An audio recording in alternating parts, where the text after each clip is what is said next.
Kwento ng love triangle ni Fiang, JM at Jazz sa Pinoy Big Brother House Gen 11 2024.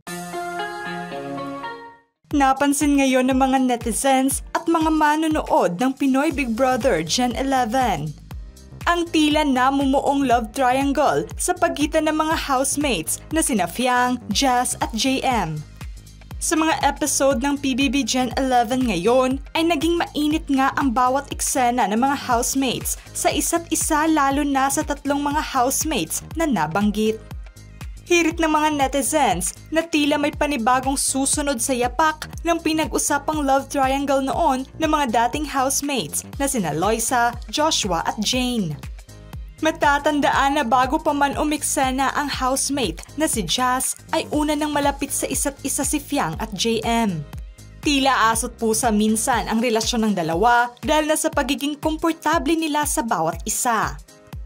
Nakatanggap man ng puna at hindi magandang reaksyon si Fiang dahil na sa mga sobrang aksyon at galaw na ipinakita niya sa loob ng bahay ni Kuya. At ang pagtrato nito sa ibang mga housemates, isa si JM sa mga malapit na kaibigan sa kanya na naiintindihan ang mga ikinikilos nitong kakaiba. Marami na nga ang kinilig sa dalawa dahil nasa pagiging sweet nila sa isa't isa. Kinakiligan nga ng mga netizens ang mga moments na silang dalawa lamang ang nagtatawanan at nag-uusap. Matatandaan namang unang nag-viral at nakitaan ng potensyal ng karamihan ang posibleng love team na nabuo ni Fiang at JM. Dahil na sa challenge na ginawa nila kung saan nakatayo nga sila ng matagal at ito ay kaagad na pinagpiestahan ng mga manonood. Dahil sobrang compatible umano ng dalawa sa isa't isa. Habang tumatagal ang mga housemates sa loob ng bahay ni Kuya ay maraming issue rin na kinakaharap ang mga housemates.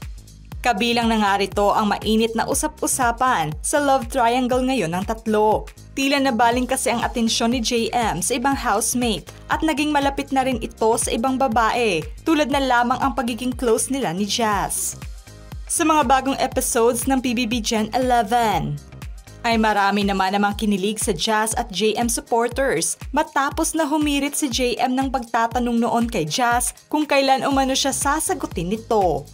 Makikita naman ang kilig na reaksyon ni Jazz sa pagtatanong ni JM sa kanya.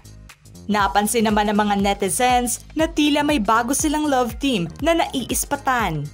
May isang eksena kasi na habang nagtatry umakting nga sina Jazz at JM sa isa't isa ay tila may kilig silang napansin sa bawat batuhan ng linya ng dalawa.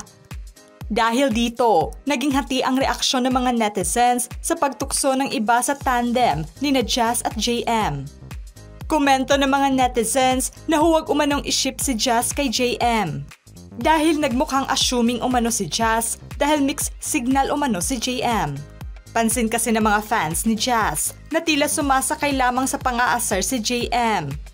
Upang mas maging masaya ang mga usapan nila at baka taktika na rin ito ni JM na humakot ng mga fans. Tila nagkalituhan naman daw sa kampo ni Fiang at JM. Makikita at mapapansin din kasi na tinutukso-tukso rin ni Fiang si JM kay Jazz. Ngunit pansin naman sa ikinikilos ni Fiang na nagsiselos ito sa tuwing nagkakalapit ang dalawa. Hindi naman maitatanggi ng mga fans ni Fiang na may paghanga din siya kay JM na tinatago lamang niya. Marami na nga ang invested sa love triangle na ito at nais pa nilang manatili ang tatlo sa bahay ni Kuya. Kaya naman kinausap mismo ni Jazz si JM upang mapag-usapan ang tungkol kay Fiang sa mga ikinikilos nito sa loob ng bahay ni Kuya at ang pagiging clingy at malapit nito kay JM. Nagresulta naman ang pagkumpronta ni Jazz kay JM ng batikos na natanggap nito at nais ng ilan na lumabas na lamang ito sa bahay ni Kuya. Dahil tinawag nga nila itong backstabber, sana rin daw na direkta nitong sinabi kay Fiang ang kanyang hinaing. Nagmukhang nagsiselos umano si Jazz kay Fiang at JM kaya ginawa niya iyon. Akala ng karamihan na naresolba na ni Jazz ang issue niya kay Fiang dahil na nga sa pagtatawanan at pag-uusap nila kamakailan. Tila hindi pa pala malinaw sa kanya ang pagiging malapit ni Fiang sa mga housemates at mga lalaki na walang mali siya. Hindi na rin daw ito bago sa manliligaw ni Fiang sa labas, ngunit naging issue lamang ito dahil binuksan muli ni Jazz ang tungkol dito. Tila iba na umano ang intensyon nito dahil nasa kay JM naman daw ang desisyon kung kailan ito magsaset ng boundaries kay Fiang. Tila umi-eksena umano ito sa bawat galaw ng mga housemates at hindi lamang kay Fiang. Naging dismayado nga ang ilan dahil ito pa naman ang matanda at ate sa kanila. Samantalang nagkaroon na nga ng tensyon at saad pa ng mga netizens na tila nanonood sila ng Korean drama. May napansin na kasi si Fiang na pagbabago sa mga dating ginagawa ni JM sa kanya. Diretsa ang kinumpronta naman niya ito na hindi na umano ito bumabati ng good morning na kinainis ni Fiang. Humirit naman si JM na good morning umano siya sa lahat. Tila kinilig naman ang mga netizens dahil nasa pagtatampo ni JM kay Fiang. Tila tunay na magjowa na talaga ang dalawa dahil nasa pagsiselos nila sa isa't isa.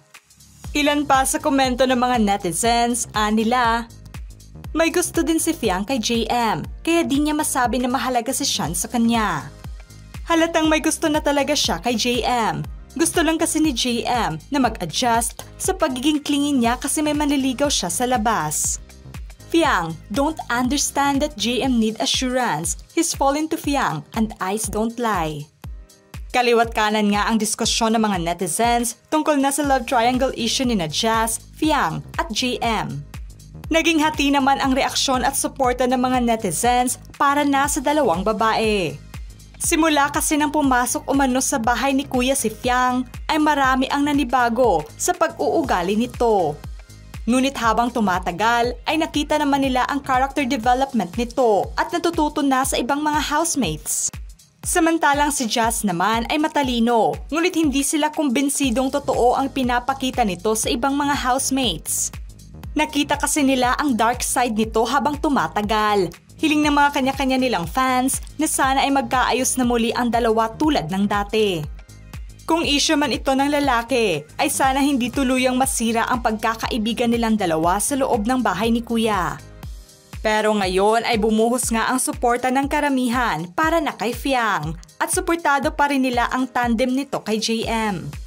Minus points naman si Jazz sa karamihan dahil nasa ginawang pakikipagchismis niya sa hinaing at problema niya kay Fiang na hindi nagustuhan ng mga fans niya. Nasundan pa ito ng pag-eksena at pag-awat niya ng akmang kakausapin na sana ni JM si Fiang. Hiling ng mga netizens ngayon na sana ay hayaan na lamang nitong si JM ang magdesisyon para sa kanyang sarili na kausapin si Fiang. Nakita naman ng mga netizens na tila nagwagi ang paninira umano ni Jazz kay Fiang dahil hindi na gaanong magkalapit ang dalawa ngayon. Ano ang masasabi niyo sa love triangle ni Fiang, JM at Jazz sa PBB Gen 11 ngayon? Just comment below.